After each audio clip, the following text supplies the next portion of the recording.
Chef, plus connu sous le sobriquet d'artisan meurtrier, essuya ses machettes sur les braies d'un des 3 hommes qui gisaient à ses pieds.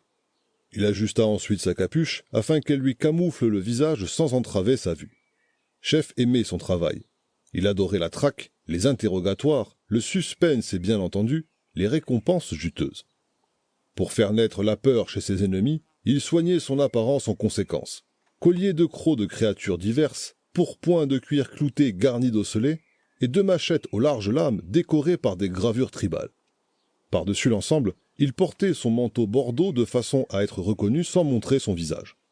La panoplie complète du parfait crâneur en somme. « Pardon ? Non mais ça va pas. Alors il va se calmer le narrateur et il va le faire tout de suite.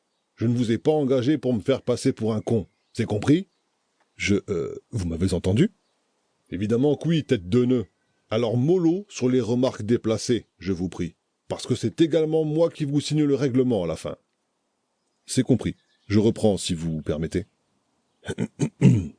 En résumé, l'artisan meurtrier misait beaucoup sur le style. Bon, je te l'accorde, ces 3 guignols n'avaient pas l'air de savoir ce qu'ils faisaient, déclara-t-il avec emphase. Mais ce n'est pas une excuse suffisante. Il serait temps que tu prennes en compte l'éventualité qu'un jour, tu aies à te battre. Un mauvais coup est si vite arrivé. 2 gros lézards se chahutèrent sur un rocher avant de disparaître dans le bruissement des herbes. Chef les observa et tira sur ses gants avant de reprendre.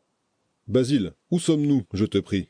Je ne reconnais pas cet endroit. »« Un instant, » lui répondit le jeune homme en faisant la girouette. « Regardez, un écriteau. » Du haut de ses 20 ans, Basile, l'assistant meurtrier, faisait de son mieux.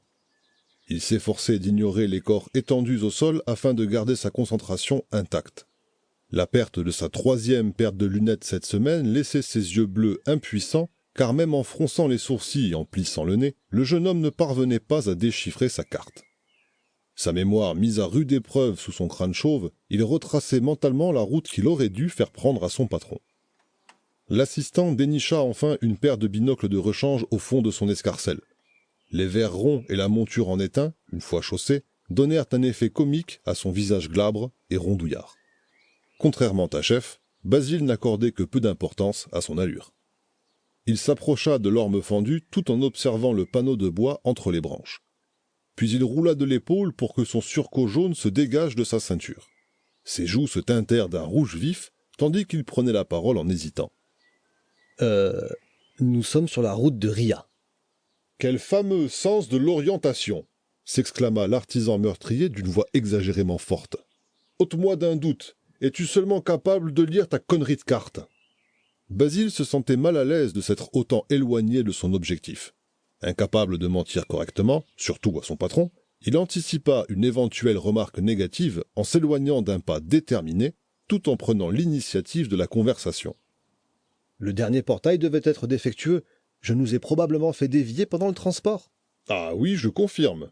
Nous sommes donc à plus de 100 lieues du château de Castellar, même pas dans le bon pays. » Ma capuche est-elle bien en place, comme ça ? On voit un peu votre nez quand vous vous tenez de profil. »« Merci. Reprenons. Je constate que ces hommes portaient des fourches et des bâtons pour tout armement. Point d'épée et aucune arme de jet. C'est peu banal comme matériel pour des bandits de grand chemin. Je vais tout de même les fouiller. »